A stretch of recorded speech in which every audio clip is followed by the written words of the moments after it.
cumprimente os teus telespectadores do A Conversa Com. Nós hoje temos o prazer de ter connosco Enésio de Paulo, um querido amigo, irmão do Ideal Espírita, que veio do Bravo ajudar-nos na confecção da pomadinha Chico Xavier. Enésio, muito obrigado. O Enésio é fundador e presidente do Centro Espírita Maria de Nazaré, em Uberaba, há 31 anos. 31 anos, graças a Deus. É uma história curiosa de dificuldades, e especialmente como foi idealizado o centro, Enésio. Exatamente, é uma história muito bonita, porque o Chico nos afirmou que nós iríamos construir uma casa espírita chamada Maria de Nazaré. Nós nos sentimos impotentes devido à questão financeira até de se construir uma casa, mas ele nos disse que não seríamos nós quem iríamos fazer a Maria de Nazaré. Nós seríamos simplesmente os instrutores, os colaboradores. E assim aconteceu. Não poderíamos pedir qualquer coisa que, se pedisse um tijolo, eu ganhava 1.000. Se eu pedisse 10 telhas, eu ganhava 5.000 telhas. E assim foi, uma história bem longa, mas 2 anos nós construímos a Casa Maria de Nazaré. Está lá há 31 anos servindo e atendendo a doutrina espírita. Vocês têm na Maria de Nazaré uma ação social de apoio aos necessitados, às famílias carenciadas, extremamente importante. E há uma coisa que eu vi que me chamou muita atenção, foi na cozinha o facto do fogão ter um peso extraordinário, né? Exato. Conte-nos o porquê. Interessante, aquele fogão foi colocado ali, porque o Chico, conversando conosco, nos falou que tanto no nosso laboratório de plantas medicinais, quanto na cozinha, não movêssemos o fogão, porque ali em cima seriam colocados componentes espirituais que tiravam do fogão onde era feita a sopa fraterna, as essências subiam, eram condensadas, transformadas em sucos, para levar para o mundo espiritual, para os espíritos recém-desencarnados, que tinham necessidade de se alimentarem ainda. Estavam necessitando de alimentar, aquele jeito um suco, e era levado para lá, com a essência da pomada, da sopa fraterna. Então nós fazemos a sopa fraterna todos os domingos. Nós temos uma média de 280 a 300 pessoas que vão lá todos os domingos tomar a sopa fraterna. Tomar a sopa fraterna. E na farmácia também, onde é feita a composição da nossa pomada, dos medicamentos, ali também existem aparelhos que captam também. Os alcaloides, eles são captados e levados para o mundo espiritual também, para ser feito medicamentos lá também. As plantas que são necessárias à confecção, à feitura de todos esses medicamentos, começa a ser cada vez mais difícil, mesmo no próprio Brasil, encontrá-las? Nós temos batalhado muito nessa questão com a sociedade brasileira para não exterminarem as nossas vegetações, porque fala-se muito na floresta amazônica de plantas medicinais, mas o maior potencial de planta medicinal é chamado cerrado, que é aquela planta baixa, ali que é o maior potencial de planta. Em questão de, por exemplo, de 1 km², você encontra a média de 30 a 35 plantas medicinais.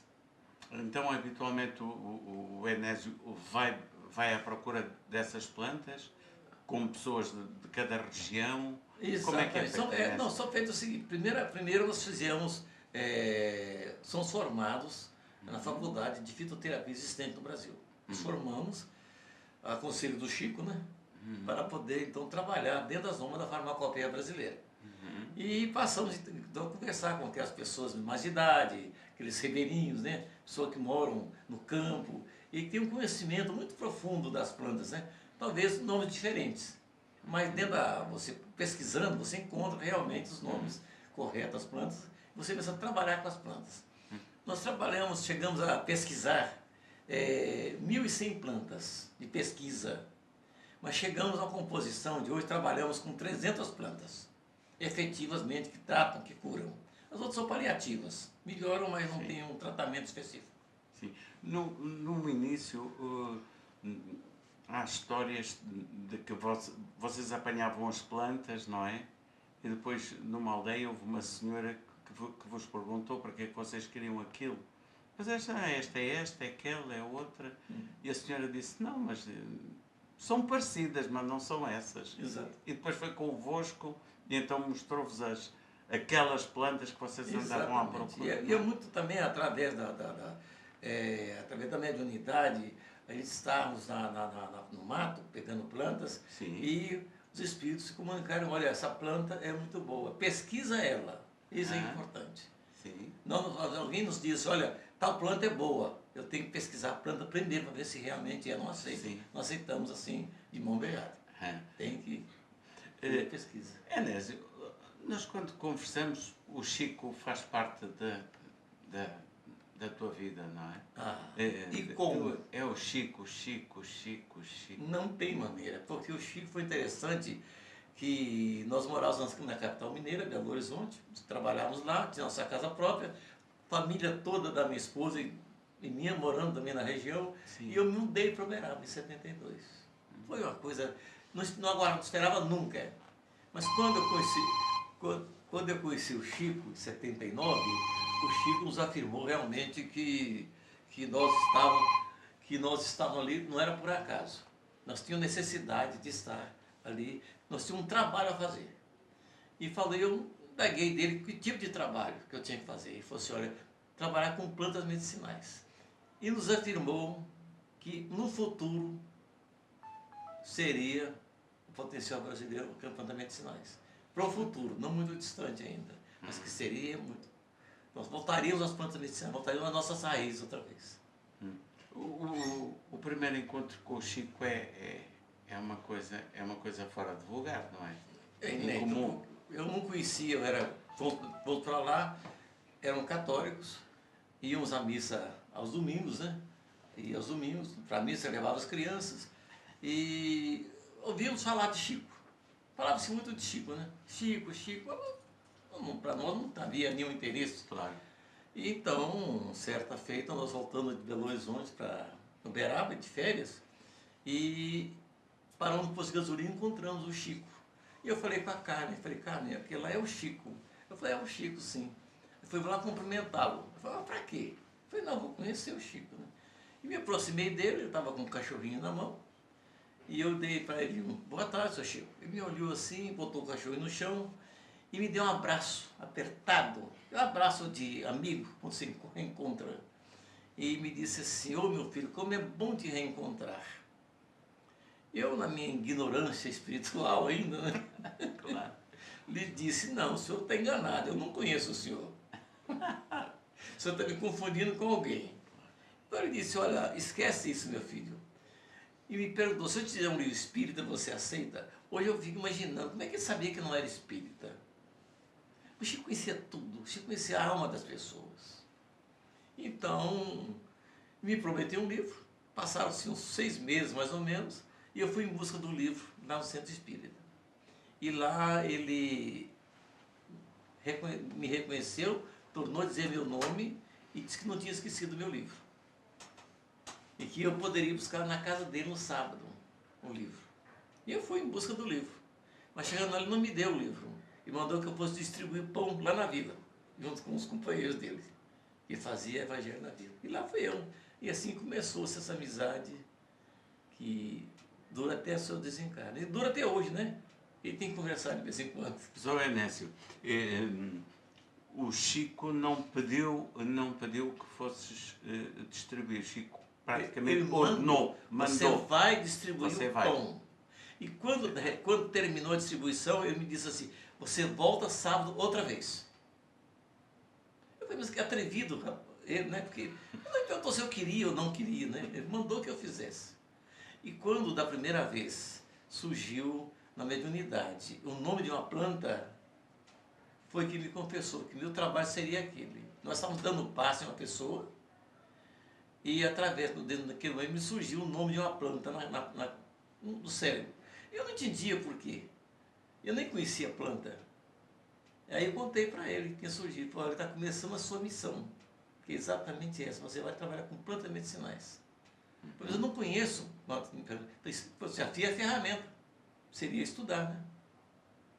Então, a nossa amizade era uma amizade muito firme, graças a Deus.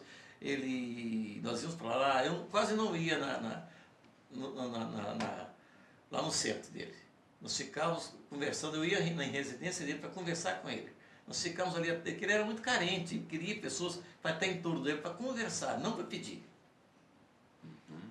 Certa feita, nós estávamos lá e ele disse, Neto, sabe quantas pessoas passaram aqui?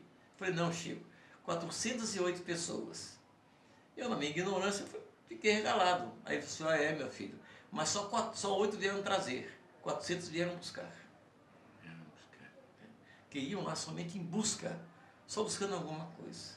Buscando um consolo, buscando uma mensagem, buscando uma palavra amiga. E existia interessante que existiam pessoas, por muitas e muitas vezes, que só de estar na porta e avistar o Chico lá dentro, dizia assim, eu não preciso perguntar mais nada para o Chico. Enésio, antes de falarmos de João Nunes Maia, da Pomadinha, Chico Xavier,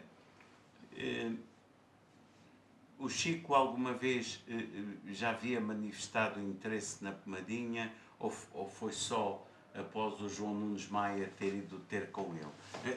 Conte-nos essa história. O João Nunes Maia começou a sua mediunidade também na infância.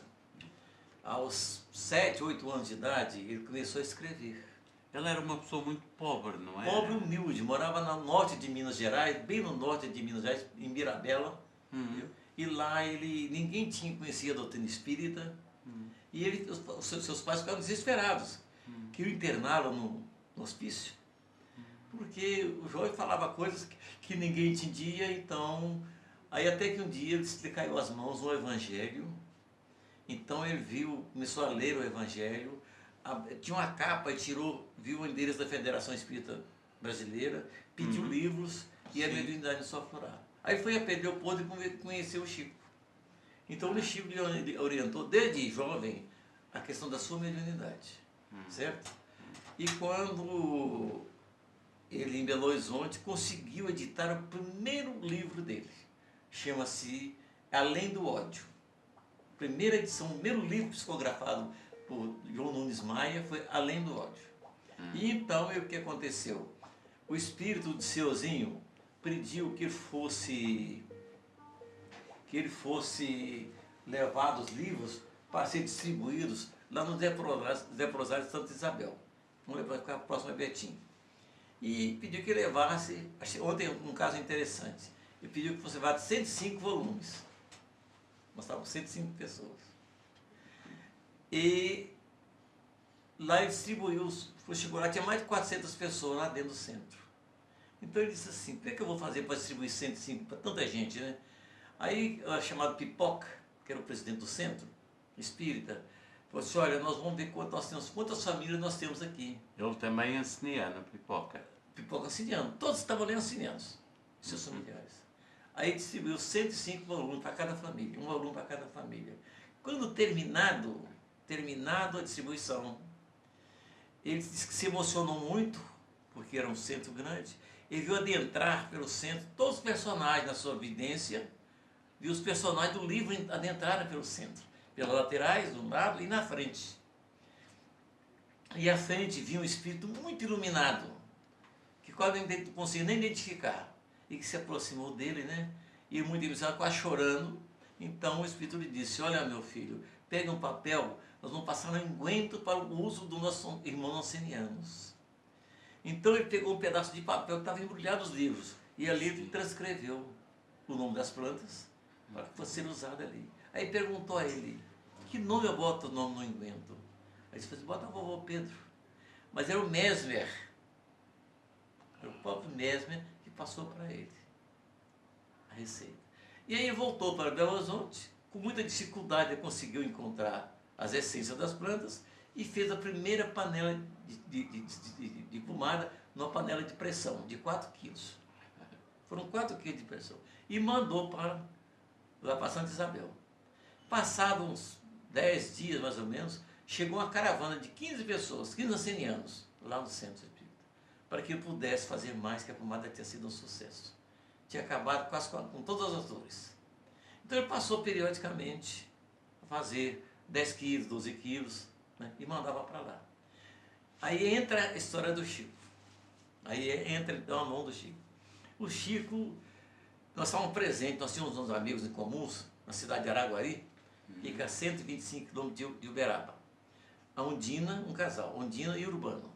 Companheiros valorosos na doutrina espírita. Isso tem do espiritismo na região lá, como é o costeiro aqui.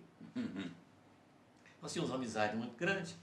Então, nós estávamos nesse dia, vieram de Araguari, estavam na casa do Chico, nós estávamos lá também. Estava presente nesse dia o Geraldo Brito e o Mário Bardella, eram presidentes da Casa Espírita Bezerra de Menezes, naquela época era na Rua Pelotas, em São Paulo, Vila Mariana. Estavam lá presentes também. Conversando, o grupo, ele disse para o Mário Bardella, ele falou assim, olha Mário, vocês precisam ir a Belo Horizonte, porque lá tem um amigo meu, o João Nunes Maia, que faz uma pomada para os ancenianos que é muito boa. Porque o Bezerra de Menezes trabalhava para os ancenianos. Recolhiam todos ali na capital, tudo que pudesse, e levavam para os leprosários de Goiânia, de Peripitingui, de Santa Isabel, tantos outros leprosários que existiam naquela época na região brasileira. E ali eles atendiam aquele pessoal. Mas aquilo passou despercebido pelos dois. Não ligaram. Eles não perceberam. Não perceberam. Passados alguns meses, nós estávamos novamente, coincidência ou não, estávamos novamente, nós lá presentes, lá, com o mesmo grupo, ele tornou a repetir aquilo. A mesma conversa dia anterior repetiu.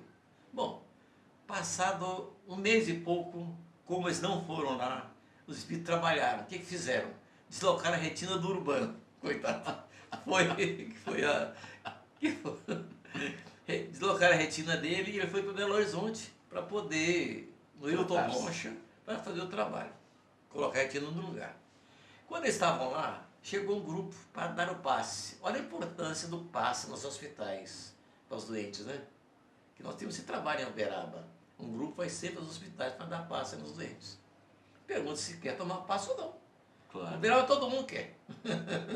Uberaba todo mundo quer tomar o passe. Bom, mas aí perguntaram, falaram, nós somos espíritas, queremos o passe sim.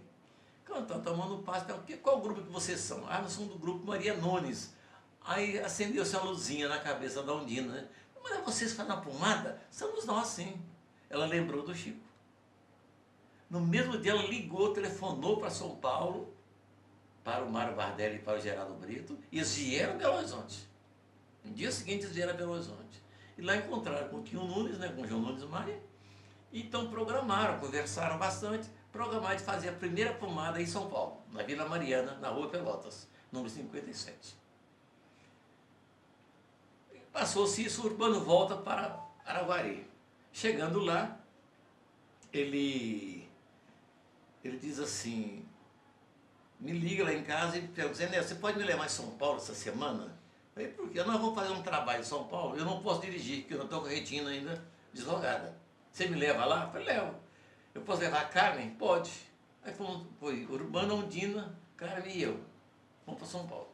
Naquela época, eu não conhecia São Paulo ainda direito, me perdi em São Paulo, fiquei umas 6 horas perdido em São Paulo, até chegar em Santo André. Bom, no dia seguinte, aí conheci o tio Nunes estava hospedado lá também, nós chamamos tio Nunes, viu? Quando fala não é o Nunes Maia. O tio Nunes estava hospedado também, então nós conversamos, e no dia seguinte fomos fazer a primeira pomada em São Paulo, fora. Um tambor de pomada, 200 quilos, mas foi uma, não tinha know-how nenhum, não se conhecia, não sabia como fazer uma quantidade daquela de pomada. A começar não tinha nem material, foi feito do próprio tambor que se usou, que tinha vaselina, foi colocado ali, quase que transbordando, né, para poder fazer a pomada. E um panelão auxiliar de lado que não cabia lá na linha vaselina. E o tio Nuno levou as tinturas, né, e nós fomos fazer essa pomada. Foi um trabalho que foi das 7 horas da manhã até 11 horas da noite no sábado, no dia seguinte das 7 da manhã até 10 e meia da noite no domingo, para se fazer 10 mil potinhos de pomada. Nós fizemos assim, e ele era colocado com a pazinha dentro, essas pazinhas de picolé, sim, tirava e colocava dentro do potinho. O rótulo era pregado com fita no rótulo. E assim foi feita a primeira pomada.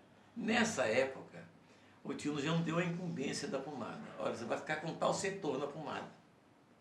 Na próxima você vem. Mas esse ano mesmo, aí nós fomos em Araguari. Aí depois a pomada começou a se desenvolver. Uhum. Aí chegaram amigos do Maria Nunes, chegou a Joselma, chegou o Cláudio, né? Uns 3 ou 4 anos depois que tinha começado esse trabalho, chegaram e assumiram bastante a tarefa também de lá, né? Nós continuamos fazendo, nós íamos para Fortaleza, nós fomos para Salvador, nós fomos para Curitiba. Tens uma ideia anualmente de quantos potinhos sejam feitos no Brasil? O ano passado estava em 2.800.000. 2.800.000 potinhos aqui no Brasil. Até o ano passado, deve estar mais agora, porque cada vez se cria mais centro espírita, né? Mais pomada, né? Então aí ficou a história da... E o Chico foi sempre adepto da pomada. Olha, tem uma história interessante. O Chico, o Chico, quando ele começava a falar da pomada, ele não parava. Contar a história da pomada. Nós temos uma história interessante da pomada que eu vou relatar para você umas 2 histórias muito interessantes. O Chico, eu lembro que nós estávamos um dia lá na casa espírita, e o Chico era muito brincalhão, o Chico era muito risonho, né? E chegou a senhora e falou assim: ô, seu Chico, eu estou grávida e eu agradeço ao senhor, graças ao senhor que eu estou grávida. O Chico, eu falei assim: ô, minha filha, não me comprometa, viu? Não me comprometa. Eu falei: não, Chico, é que eu vim aqui conversar com você, porque eu não podia ter filhos, e você me deu uma pomadinha para mim, mas não me falou para quê. Mas eu peguei essa pomada e em casa eu coloquei na água, dissolvi a pomada e fiz lavagem vaginal com a pomada. Quando foi daí 2 meses eu estava grávida. Então foi graças a você que eu engravidei. Aí o Chico ria, né? Falou: não me comprometa não, minha filha, pelo amor de Deus. Tem uma história interessante, nós falando da pomada, quando da pomada, do magnetismo existente da pomada. Por isso essa doação de ectoplasma que a gente dá na pomada, essa vibração que se sente da pomada, esse amor que se derruba sobre a pomada é muito interessante. Nós, certa feita, estávamos na nossa casa, quando um amigo meu, um companheiro de serviço, me procurou e disse assim: olha, vim cá te procurar, porque eu sei que você trabalha com plantas medicinais. E eu falei: o que é? Eu falei: acontece o seguinte, a minha esposa está com a dor de cabeça já tem uns 2 ou 3 meses. Essa dor de cabeça dela não cessa. Já procuramos os médicos em Belo Horizonte, fomos a São Paulo, aqui em Uberaba, não conseguiram encontrar nada que provocasse tamanha dor de cabeça. E essa dor de cabeça persiste. Eu pensei e falei: meu Deus, o que eu vou fazer se procurar médicos para isso? E eu assim, não tenho condições. Aí eu pensei e falei: olha, aí peguei uma pomadinha. Você leva essa pomada e pede para sua esposa passar na testa à noite ao deitar. E faz uma prece e passa na testa. Bom, passaram-se alguns dias, encontrei com ele e eu perguntei: e aí, rapaz? Aí ele veio e me abraçou, falou: olha, eu tinha que te agradecer muito mesmo. Eu falei: por quê? A minha esposa ficou boa, ela não tem mais dor de cabeça. Eu falei: mas como que ela ficou boa? Eu falei assim: olha, é o seguinte, eu cheguei em casa, entreguei para ela a pomada, ela estava no banho e ela diz assim: eu vou passar a pomada depois. Então o que acontece é o seguinte, ela disse que pegou a pomada mas não usou a pomada. Botou a pomada lá em cima do criado, né? Quando ela saiu do banho, ela disse assim: olha, interessante, a minha dor de cabeça sumiu. Está pesada, mas não estou doendo mais. E ela disse que então colocou, mas não usou a pomada. Botou a pomada em cima da cabeceira da cama. Ele me explicou isso, eu falei: olha, mas como? Eu procurei o Chico. Falei: Chico, aconteceu um fato assim, assim, assim, assim. O que você me diz disso aí? E deu um sorrisinho, né? Ele sorria meio de canto e disse assim: olha, meu filho, o doutor Bezerra está me dizendo nesse momento, e você vai procurar saber. O pai dessa senhorinha desencarnou de aneurisma cerebral. Estava junto a ela, abraçava ela e transmitindo para ela aquilo que estava sentindo ainda, que estava sentindo dor de cabeça ainda. Ele estava sentindo que não estava mais, estava sentindo com dor de cabeça. Então quando no momento em que a pomada adentrou o recinto, o magnetismo vibratório da pomada, ele desmaiou. Eu falei, Chico, mas espírito desmaia? Eu falei, desmaia, meu filho, tem um perispírito, então desmaia. Aí ele pode ser levado para o mundo espiritual. Que nos outros dizer, porque nem Deus quebra o nosso livre-arbítrio. Então a dor de cabeça dela cessou, então. Ali o Triângulo Mineiro é muito falado, fala-se muito no Triângulo Mineiro, Sacramento, Conquista. Conquista, Sacramento, naquela região.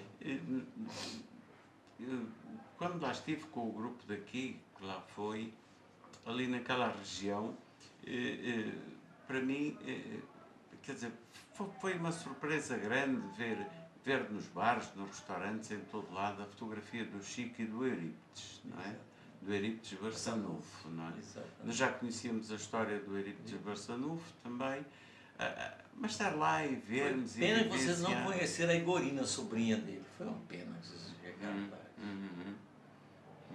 Mas aquela região do Triângulo, foi por isso que o Chico foi para lá. O Chico disse que foi por questão do clima, não foi questão de clima. Ali onde nasceu o Espiritismo, praticamente no Brasil, foi naquela região. Segundo o Chico, nós tínhamos a chamada Casa de Lázaro, das casas mais humildes de Uberaba. Irmãos Lázaros, Joãozinho e Zezinho. Tinha uma corrente, uma porta de entrada para nosso lar. O Chico ia tomar passe lá. Com o Joãozinho. É super humilde o centro espírita. Uma casinha de nada.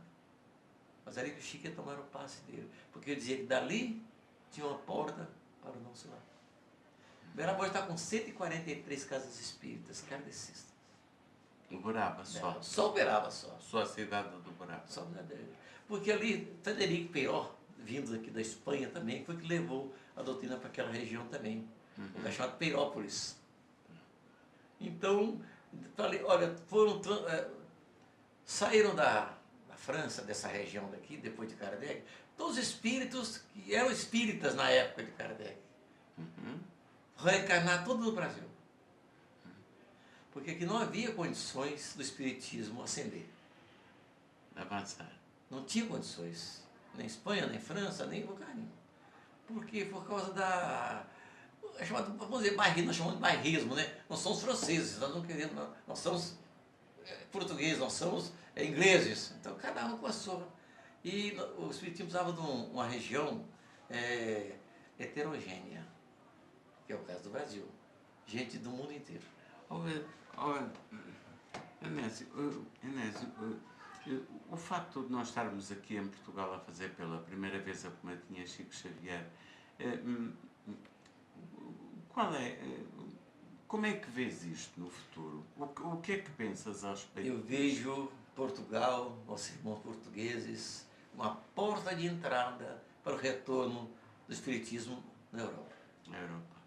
É um salto daqui para a Espanha, vencendo a barreira da Espanha, para depois entrar na França. E não é só isso, eu vou ver você que em 2014 nós percorremos a Europa inteira. Fomos a diversas casas espíritas, na Holanda, na Alemanha, na Áustria, todos eles brasileiros que dirigem as casas espíritas. Todos eles brasileiros. Lá em Liechtenstein. Então, é daqui que segue, vai seguir. Eu tenho a impressão minha, tenho de coração, é que aqui será a porta de entrada da doutrina espírita. Porque quando o tio Nunes, o Chico nos falou o seguinte, que a pomada, o elemento maior dele chama-se unificação das pessoas. Não é tanto em si o medicamento em si, é a unificação das pessoas. Nós começamos o quê? Com a pomada feita em um tambor de 200 quilos em São Paulo. Foram feitos 10 mil potinhos. Hoje se faz 2.800.000. Quantas casas se congregaram ali? Como aquilo espalhou? Então, isso vai acontecer, tenho certeza absoluta. Daqui a uns dias vocês estão fazendo, em vez de 50 mil potinhos de pomada ou mais. Isso vai avançando. As pessoas vão tomar conhecimento. É a nossa casa espírita, por exemplo. Nós fazemos trabalhos com medicamento, mas não é o medicamento em si, é o chamamento para as pessoas. É que eles vão na casa espírita. passa a ter o conhecimento que a doutrina espírita na realidade. E ali ficam e vão permanecer ali. Enésio, como é que ocorreram as coisas aqui? Excelente. Olha, há muito tempo nós fazemos uma pomada tão perfeita, com tanta vibração. Então, de parabéns. Isso que deveria ser feito, da maneira que foi feito. Tivemos um pouco, nos assustamos porque quando ontem a pomada estava muito já fria, em função do tempo. E talvez da própria vaselina, que seja uma outra qualidade diferente um pouco da nossa. Mas no fim deu tudo, nós conseguimos manter o equilíbrio, se você viu o equilíbrio da pomada, a sua temperatura ideal, para que ela não pudesse se condensar antes de entrar no. Então foi tudo, transcorreu tudo excelentemente bem. Tenho certeza absoluta que Francisco Cândido Xavier, João Nunes Maia estão Felizes. extremamente felizes. Olha, Enésio, a nossa gratidão por tudo. E vamos ver se de agora a um ano voltamos a estar juntos, está bem? Todos nós. Se Deus me permitir, porque a idade já está chegando, você sabe, né? Sei. já agora para os nossos telespectadores. 81 anos não é fácil, né? Um jovem. Jovem, Enésio. Que Deus te abençoe, meu querido. Obrigado. Para mim, por tudo. foi uma gratidão eu poder servir. Obrigado, Enésio. Certo? Eu aprendi muito com o Chico. E o Chico nos dizia uma coisa muito importante. Nunca coloques a candeia debaixo do alqueire. Nunca guarde para si o que sabes. Obrigado por tudo, Enésio. Para si, até ao próximo, à conversa com. Que Deus nos abençoe a todos.